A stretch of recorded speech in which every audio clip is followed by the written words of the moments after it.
दिसंबर 1971 को जब पाकिस्तान एयरफोर्स ने भारत के एयरबेसेज को निशाना बनाना शुरू किया तो दोनों देशों के बीच जंग का आगाज हो गया। 4 दिसंबर 1971 को भारत ने पाकिस्तान के साथ जंग का ऐलान कर दिया। इस ऐलान के साथ ही भारत ने बांग्लादेश के साथ हाथ मिलाया, जो कि उस समय पूर्वी पाकिस्तान के तौर पर जाना जाता था। यहाँ से शुरू हुई बांग्लादेश की आज़ादी की कहानी, जो 16 दिसंबर 1971 को भारत की जीत पर आकर खत्म हुई। इस युद्ध में यूं तो कई ऐतिहासिक मौके आए थे और सिलहट की लड़ाई इनमें से ही एक मौका थी। 7 दिसंबर को सिलहट की लड़ाई शुरू हुई।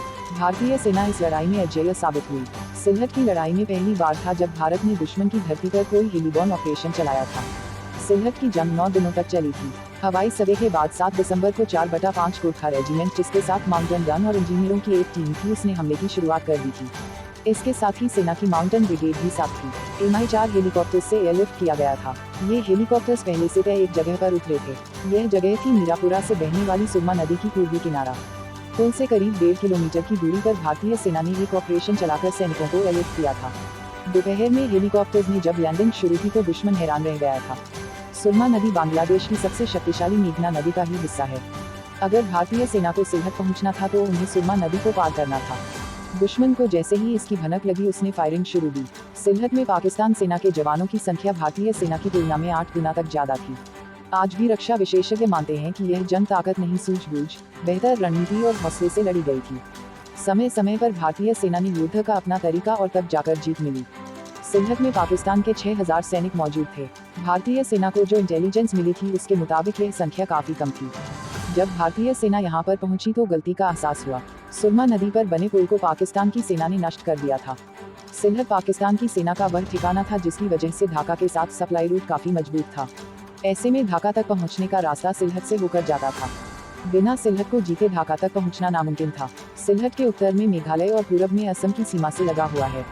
पाकिस्तान की फौज ने यहाँ पर काफी तगड़ी घेराबंदी कर रखी थी। 31 पंजाब ने यहाँ पर मोर्चा संभाला हुआ था।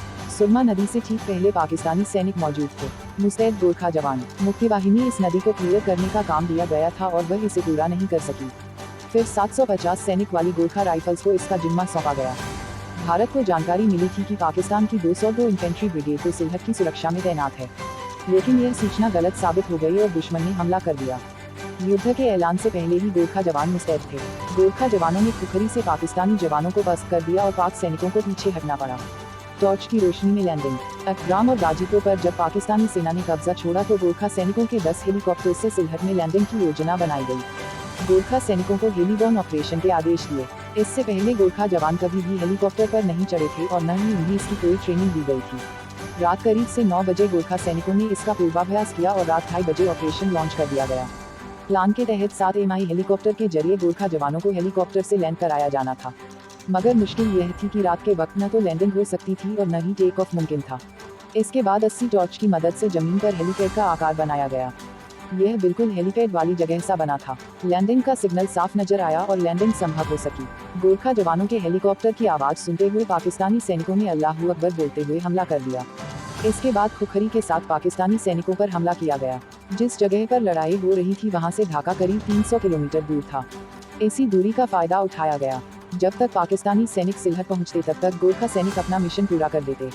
गोरखा सैनिकों की संख्या कितनी है इस बात की जानकारी पाकिस्तान को नहीं थी। इस पर BBC की गलती ने भी भारतीय सेना का फायदा पहुंचाया। BBC ने अपनी रिपोर्ट में गोरखा बटालियन को ब्रिगेड बता दिया, यानी 3000 जवानों की संख्या। यह सुनकर पाकिस्तान भी घबरा गया था। हेलीबॉर्न ऑपरेशन को भारतीय वायुसेना की 110 हेलीकॉप्टर यूनिट ने अंजाम दिया था। भारतीय जवानों ने एक बड़ा सा घेरा बना लिया था। इससे दुश्मन को लगा कि भारतीय सैनिक भारी तादाद में मौजूद हैं। पाकिस्तान के सैनिक डर के मारे बाहर ही नहीं आए। 800 गोरखा सैनिकों ने पाकिस्तान के 6000 सैनिकों को बंद करके रख दिया था। दिन में भारतीय वायुसेना के मिग और हंटर विमान हमले करते तो रात में गोरखा जवान कहर बनकर टूटे। पाकिस्तानी सैनिकों का हौसला टूट गया और 9 दिनों के बाद पाकिस्तानी सैनिकों ने हथियार डालने शुरू कर दिए थे। जानकारी अच्छी लगी हो तो लाइक करें और चैनल पर नए हो तो सब्सक्राइब करें। धन्यवाद।